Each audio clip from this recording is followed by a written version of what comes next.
Starting this hour off, Giovanni is with us in Phoenix. Hi, Giovanni. How are you?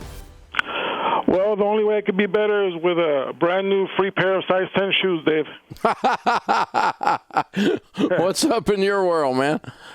Well, the church that I go to, not a very big church. Only a few of us are probably six-figure households. A lot of the money that the church gets in goes out to missionary, and they're very open, to where all the money is. We can see where all the money is going to.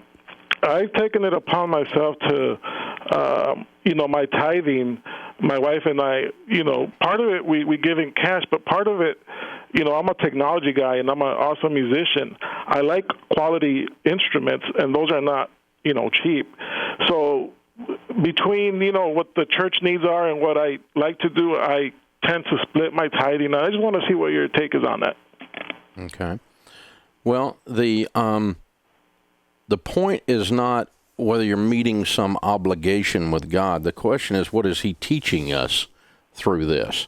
Can you check a box is what you're asking, and I would back up and say that's probably just the wrong question. The purpose of the tithe, a tenth of our income going to our local church, that's what the tithe is. It says it's a tenth of your net increase, is to teach us the rhythm of giving. As our income has rhythm, our giving has rhythm. And those of us that are evangelicals that attend a church or attend a church that is orthodox in some methodology, some kind of a doctrinal way, that believe in the tithe, then what we're taught and what has been taught for 1,500 years is to give a tithe of your net increase, it says in Deuteronomy. And so your profits, your taxable income, in other words. But again, that's not a thing that says, okay, God likes tithers better than non-tithers, or he's waiting to bless you until you do this. He loves all his kids.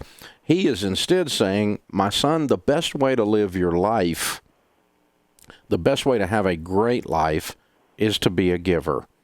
The baseline, the starting point for giving is a tenth of your income going into your local church. I completely divorce myself emotionally from managing that money for the church, meaning it's not mine, it's God's. I lay it at the feet of the church. Whatever the church does with it, they're going to do with it. Now, if I think the church is being irresponsible financially, I will do one of two things. I would get involved with the leadership team and just challenge their responsibility, not based on my tithing, but just based on the fact that they're being irresponsible. And if I think they're being irresponsible continually, I'll leave, because a financial irresponsibility means they're probably irresponsible with other things that are spiritual, and that scares me. So none of that's coming up in this discussion, but just kind of some overall statements to think about. So what would I do if I were in your shoes?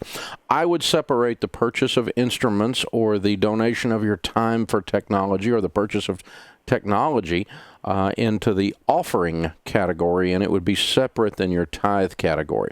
That's a technical Bible study that I'm doing here with you. Again, I don't think God's going to be mad at you if you do it the way you're doing it and not the way I'm doing it. That is not what I'm saying.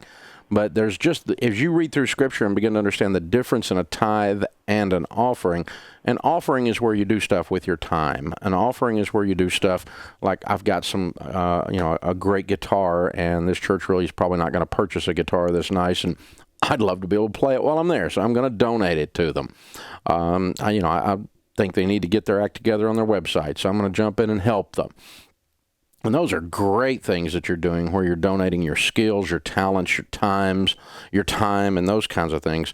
That falls, from a technical definition standpoint, in the offering bucket, which is separate and apart from the tithe bucket. In other words, you could do the same things you're doing there with instruments or technology or time with any ministry, not necessarily your local church. The tithe is not called to be given anywhere except to your local church, because it follows the model of the Old Testament storehouse. Now, some people disagree with all the stuff I just said, and that's okay. You can disagree with it. This is America. You have the right to be wrong. It's okay. I don't mind.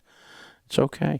Do whatever you want to do. Again, I am not a legalist about this stuff, and I'm sure not a prosperity guy, a prosperity gospel guy. but you just enjoy the giving. I will tell you this, 100% of the people that I find that have built wealth and enjoy their lives and have a good quality life are givers. Now, I meet people who are miserable at built wealth, but not many of them. Most people we see that build wealth are consistent givers. There's a direct correlation in those data points. So it's good that, Giovanni, that you're doing what you're doing, because that tells me you're heading in the right direction on a whole lot of different fronts. But it grows you spiritually when you do that rhythm of the tithe, and when you do the one-offs of the offering, the giving of the guitar or the giving of the laptop, or the giving of your time to play either one of those things.